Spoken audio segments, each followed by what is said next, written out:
DNA daily NEET analysis ચેનલની અંદર ડાયસેકેરાઇડ biomolecules જોઈએ છીએ. મોનોસેકેરાઇડ આપણને ખ્યાલ છે. હવે આ જે બે મોનોસેકેરાઇડના અણુઓ છે અને એમાં પણ ખાસ કરીને બે હેક્ઝોસ શર્કરા એકબીજા સાથે જોડાય અને ડાયસેકેરાઇડના અણુનું નિર્માણ કરે છે. ડાય એટલે બે, એટલે ડાયસેકેરાઇડનો અણુ બે મોનોસેકેરાઇડના એકમોનો બનેલો હોય છે. અને જ્યારે આ બે મોનોસેકેરાઇડના અણુ એકબીજા સાથે જોડાવાના હોય તો એમની વચ્ચે જે બંધ બને છે એ બંધને આપણે કહીએ છીએ ગ્લાયકોસિડિક બંધનું નિર્માણ થાય. કયો બંધ બને છે? ગ્લાયકોસિડિક બંધનું નિર્માણ થાય. આગળ એના બંધારણની અંદર આપણે જોઈશું. ડાયસેકેરાઇડ જે આવેલા છે કે જેનું આણ્વિક સૂત્ર C⁻H⁻ અને O11 છે. ડાયસેકેરાઇડ જે આવેલા હોય બે મોનોસેકેરાઇડના બનેલા છે, એટલે કે જ્યારે આપણે ડાયસેકેરાઇડનું ઉત્સેચકો દ્વારા અથવા તો મંદ એસિડ દ્વારા જ્યારે એનું આપણે જળ વિભાજન કરવામાં આવતું હોય છે ત્યારે એ ડાયસેકેરાઇડની અંદર આવેલા જે બંને બે જે મોનોસેકેરાઇડ છે એ છૂટા પડી જતા હોય છે. આગળ આપણે દાખલા તરીકે પાચનની અંદર જોઈ ગયા છીએ. માલ્ટોઝ હોય તો માલ્ટોઝનું જળ વિભાજન માલ્ટેજ ઉત્સેચકની મદદથી થાય, ગ્લુકોઝ અને ગ્લુકોઝ મળે. લેક્ટોઝ હોય તો લેક્ટેજ ઉત્સેચકની મદદથી એનું જળ વિભાજન થાય અને આપણને ગ્લુકોઝ અને ગેલેક્ટોઝ મળે. સુક્રોઝ છે તો સુક્રેજની મદદથી જળ વિભાજન થાય અને આપણને ગ્લુકોઝ અને ફ્રુક્ટોઝ મળતો હોય છે. બરાબર છે.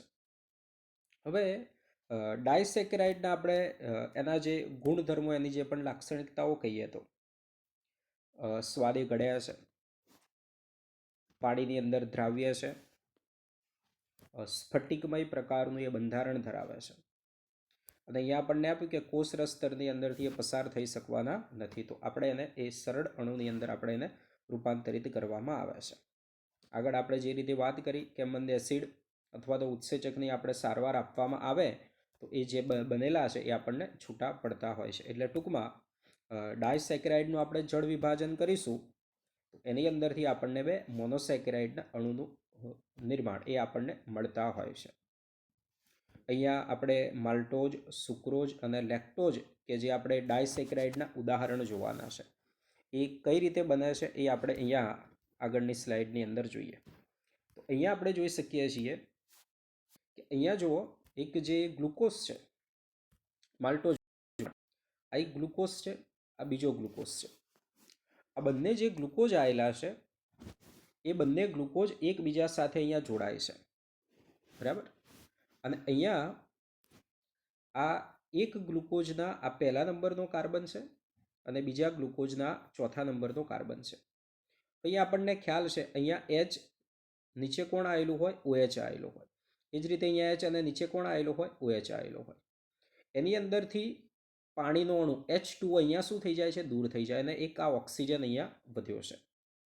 એટલે માલ્ટોઝ જે આવેલું છે તો માલ્ટોઝનું નિર્માણ થાય તો બે ગ્લુકોઝના જે અણુઓ છે, બે ગ્લુકોઝ મોનોસેકેરાઇડ છે એ એકબીજા સાથે જોડાય અને એ દરમિયાન અહીંયા પાણીનો જે અણુ છે દૂર થાય, નિર્જરીકરણની ક્રિયા થાય. કઈ ક્રિયા થાય છે? નિર્જરીકરણની ક્રિયાવિધિ થાય છે. અને અહીંયા જે ગ્લાયકોસિડિક બંધ બન્યો તો એક જે કાર્બન છે એક ગ્લુકોઝના પહેલા નંબરનો કાર્બન છે અને બીજા ગ્લુકોઝના ચોથા નંબરનો કાર્બન છે.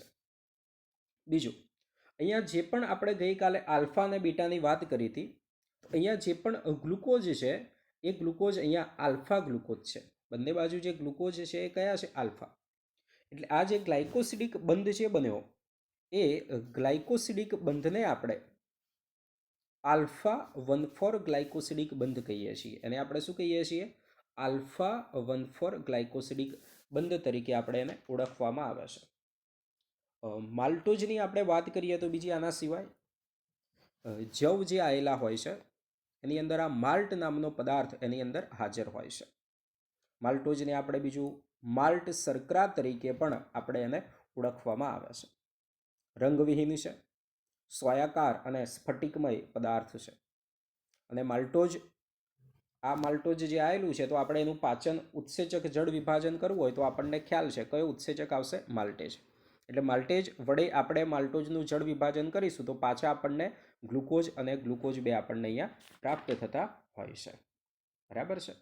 તો આ બાબત અહીંયા યાદ રાખવાની. આપણને એમસીક્યુમાં પૂછાય કે માલ્ટોજ જે બનેલો છે તો એની અંદર α1,4 ગ્લાયકોસિડિક બંધ આવેલો હોય છે. બરાબર છે. આગળ એ જ રીતે બીટા માલ્ટોજ પણ હોય. જો એની અંદર બંને જે ગ્લુકોઝ છે એ બે બીટા ગ્લુકોઝ જોડાય, બરાબર, તો એ બીટા માલ્ટોજ કહેવામાં આવશે. અહીંયા જે આપણો માલ્ટોજ છે એ માલ્ટોજ કેવો છે, આલ્ફા માલ્ટોજ છે. બરાબર. બીજું, માલ્ટોજ જે છે એ રિડ્યુસિંગ શર્કરા છે. માલ્ટોજ એક એવી શર્કરા છે, રિડ્યુસિંગ શર્કરા છે. બરાબર. આ તમે આગળ કેમેસ્ટ્રીની અંદર તમે આને સરસ રીતે ભણશો અને તમને અહીંયા ખ્યાલ આવશે કે માલ્ટોજ જે ફેલિંગ દ્રાવણ આવેલું હોય એનું રિડક્શન કરતું હોય છે. બરાબર. તથા ફિનાઇલ હાઇડ્રોજનની સાથે ફિનાઇલ હાઇડ્રોજન બનાવે છે. એટલા માટે જે માલ્ટોજ આવેલું છે એ માલ્ટોજ એ રિડ્યુસિંગ શર્કરા છે. બરાબર છે. આગળ આપણે જોઈએ, આગળ આપણે જોવાનું છે સુક્રોઝ વિશે આપણે વાત કરીએ. તો સુક્રોઝ આપણને દરેકને ખ્યાલ છે કે સુક્રોઝ જે આવેલો છે તો સુક્રોઝની અંદર એક ગ્લુકોઝ અને બીજો છે ફ્રુક્ટોઝ, 2 મોનોસેકેરાઇડ. સુક્રોઝ તો કે શેરડી છે, બીટ છે, એની અંદર વિશેષ પ્રમાણમાં જોવા મળતી હોય છે. સુક્રોઝને આપણે બીજું કેન સુગર તરીકે પણ ઓળખવામાં આવે છે. સુક્રોઝને આપણે શું કહીએ છીએ, કેન સુગર તરીકે પણ ઓળખવામાં આવે છે. શેરડીની અંદરથી આપણને મળતી હોય છે. બીજું ટેબલ સુગર તરીકે પણ ઓળખીએ છીએ. ઇન્વર્ટ સુગર તરીકે પણ આપણે એને ઓળખવામાં આવે છે. અને બીજું ખાસ અહીંયા સુક્રોઝ જે છે કે સુક્રોઝ એ નોન રિડ્યુસિંગ શર્કરા છે. આપણે વનસ્પતિઓના વહનની અંદર આપણે જોઈ ગયા નોન રિડ્યુસિંગ શર્કરા છે, રાસાયણિક રીતે સ્થિર છે. તો વનસ્પતિઓની અંદર જે ખોરાકનું વહન થાય તો એ વહન સુક્રોઝ સ્વરૂપે થતું હોય. તો આ બાબત આપણે ખાસ યાદ રાખવી. બરાબર. કારણ કે સુક્રોઝ જે છે એ ફેલિંગના દ્રાવણનું રિડક્શન કરતું નથી અને ફિનાઇલ હાઇડ્રોજન સાથે ફિનાઇલ હાઇડ્રોજન બનાવતું નથી. એટલે સુક્રોઝ જે છે એ નોન રિડ્યુસિંગ શર્કરા છે. બરાબર. બીજું આપણે સુક્રોઝનો ને જે ઉપયોગ હોય, બરાબર, તો દાખલા તરીકે એની અંદરથી આપણે પાણીને દૂર કરવામાં આવે એ ભૂખરા રંગનો કથ્થઈમય અસ્ફટિકમય પદાર્થ બને, જેને આપણે કેરેમલ કહીએ છીએ. બરાબર. મીઠાઈઓ બનાવવાની હોય છે, આઈસ્ક્રીમ બનાવવાની હોય છે, તો એ બધા પદાર્થોની બનાવટની અંદર રંગક તરીકે સુક્રોઝનો ઉપયોગ કરવામાં આવતો હોય છે. તો અહીંયા આપણે સુક્રોઝ જોવામાં આવે તો એક અહીંયા ગ્લુકોઝ છે અને એની સાથે કોણ છે, આ ફ્રુક્ટોઝ છે. તો એ બંનેની વચ્ચે અહીંયા ગ્લાયકોસિડિક બંધનું નિર્માણ થતું હોય છે. બરાબર. તો આ રીતે બને છે સુક્રોઝ. તો અહીંયા આપણે જોઈએ તો ગ્લુકોઝ છે તો એક આલ્ફા ગ્લુકોઝ છે. એક ગ્લુકોઝ કયો છે, આલ્ફા ગ્લુકોઝ. અને જે ફ્રુક્ટોઝ જે આવેલો છે તો બીટા છે. એટલે અહીંયા જે બંધ બનવાનો છે, બરાબર, તો α1 β2 ગ્લાયકોસિડિક બંધ બનશે. અહીંયા બંધ કયો બનશે, α1 β2 ગ્લાયકોસિડિક બંધનું નિર્માણ થાય છે. આગળ આપણે બીજું એક ઉદાહરણ જોઈએ છીએ તો આપણને ખ્યાલ છે લેક્ટોઝ. લેક્ટોઝને આપણે દૂધ શર્કરા તરીકે પણ આપણે એને ઓળખવામાં આવે છે. બરાબર. મિલ્ક સુગર તરીકે આપણે એને ઓળખવામાં આવે છે. વનસ્પતિઓની અંદર આ લેક્ટોઝ આવેલું હોતું નથી. બરાબર. લેક્ટોઝની આપણે વાત કરીએ તો દાખલા તરીકે દૂધમાંથી કેસીન જે છે એ આપણે કાઢી લઈએ, ચરબી કાઢી લેવામાં આવે અને બાકી રહેલું જે દૂધ કે જેમાં લેક્ટોઝ હોય છે અને તેના હવા રહિત પાત્રમાં સાંદ્ર બનાવીને આપણે એની અંદરથી લેક્ટોઝ પ્રાપ્ત કરી શકતા હોય છે. અને લેક્ટોઝ પણ એ રિડ્યુસિંગ શર્કરા છે. તો અહીંયા આપણે જે 3 શર્કરાઓ જોઈ એમાંથી લેક્ટોઝ અને બીજી કઈ શર્કરા છે, માલ્ટોઝ. લેક્ટોઝ અને માલ્ટોઝ બંને કે જે રિડ્યુસિંગ શર્કરા છે અને સુક્રોઝ કે જે નોન રિડ્યુસિંગ શર્કરા છે. બરાબર. લેક્ટોઝને આપણે કહ્યું દૂધ શર્કરા તરીકે આપણે ઓળખવામાં આવે છે. લેક્ટોઝની આપણે વાત કરીએ તો અહીંયા એક ગેલેક્ટોઝ આવેલો છે, મોનોસેકેરાઇડ, અને એની સાથે છે બીજો ગ્લુકોઝ. બરાબર. તો હવે અહીંયા જે ગ્લુકોઝ છે એનો ચોથા નંબરનો કાર્બન અને ગેલેક્ટોઝનો પહેલા નંબરનો કાર્બન. એટલે અહીંયા જે પણ બંધ બને છે એ બીટા 1,4 ગ્લાયકોસિડિક બંધનું નિર્માણ થાય છે. બરાબર, અહીંયા કયો બંધ બને છે? બીટા 1,4 ગ્લાયકોસિડિક બંધ. અહીંયા જે પણ ગ્લુકોઝ છે એ ગ્લુકોઝ આપણે બીટા પ્રકારનું છે. બરાબર, અહીંયા પણ આ બીટા પ્રકારનો છે. એટલે બીટા 1,4 ગ્લાયકોસિડિક બંધનું અહીંયા શું થાય છે? નિર્માણ થાય છે. બીજું ખાસ અહીંયા જોઈએ તો આપણને એમસીક્યુમાં પૂછાય, આનો આપણે ગ્લાયકોસિડિક બંધ બને તો અહીંયા ઝેડ જેવો બને છે. બરાબર, અને આની અંદર જે ગ્લાયકોસિડિક બંધ તો કે દાખલા તરીકે આપણે યુ આકાર કહી શકીએ અથવા તો સી જેવો જે આકાર છે એ આકારે બનતું હોય તો એ બાબત અહીંયા આપણે એમસીક્યુ અહીંયા યાદ રાખવાની છે. આના સિવાય પણ માલ્ટોજ આપણે કહ્યું કે માલ્ટ શર્કરા રિડ્યુસિંગ શર્કરા છે. લેક્ટોઝને દૂધ શર્કરા કહીએ છીએ. વનસ્પતિમાં લેક્ટોઝ આવેલું નથી. અને લેક્ટોઝ પણ જે છે એ કેવી શર્કરા છે? રિડ્યુસિંગ શર્કરા છે. બરાબર, આગળ દૂધમાં રહેલા લેક્ટોઝનું લેબ બેક્ટેરિયા એટલે કે જે લેક્ટિક એસિડ જે બેક્ટેરિયા છે એ લેક્ટિક એસિડ જે બેક્ટેરિયા આવેલા છે એની હાજરીમાં લેક્ટિક એસિડની અંદર રૂપાંતરણ પામે. સુક્રોઝની આપણે વાત કરીએ તો સુક્રોઝને આપણે ટેબલ સુગર કહીએ છીએ, ઇન્વર્ટ સુગર કહીએ, અને સુક્રોઝ એ નોન રિડ્યુસિંગ શર્કરા છે. આ બાબત આપણે યાદ રાખવી ત્રણની અંદરથી. બરાબર, બીજા કેટલાક વધારાના ઉદાહરણ છે જેમ કે ટ્રે હેલોજ છે.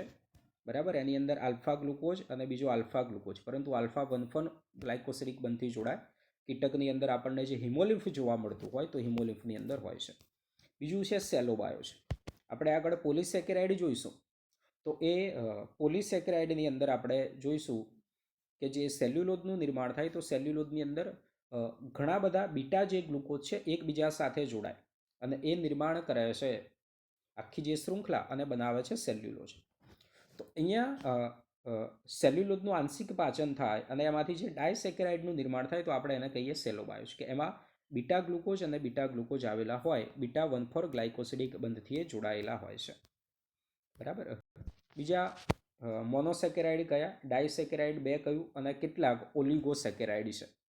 બરાબર, કે મોનોસેકેરાઇડના 2 થી 10 જેટલા અણુઓ જોડાય અને એના પરિણામે નિર્માણ થતું હોય છે ઓલિગોસેકેરાઇડનું નિર્માણ થતું હોય છે. બરાબર છે, કેટલાક ટ્રાયસેકેરાઇડ છે તો 3 મોનોસેકેરાઇડ એની અંદર જોડાયેલા હોય. રેફિનોઝ તો કે ગેલેક્ટોઝ, ગ્લુકોઝ અને ફ્રુક્ટોઝ એની અંદર આવેલું છે. ટેટ્રાસેકેરાઇડ 4 હોય એની અંદર, જેમ કે સ્ટીરિકોઝ જે છે. બરાબર, કે એમાં એક ગેલેક્ટોઝ, 2 ગેલેક્ટોઝ છે, એક ગ્લુકોઝ અને ફ્રુક્ટોઝ છે.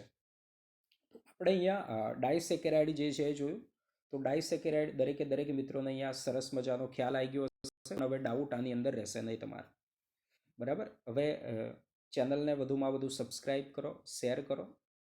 આગળ આપણે પોલિસેકેરાઇડ વિશે આગળના વિડીયોની અંદર આપણે જોઈશું.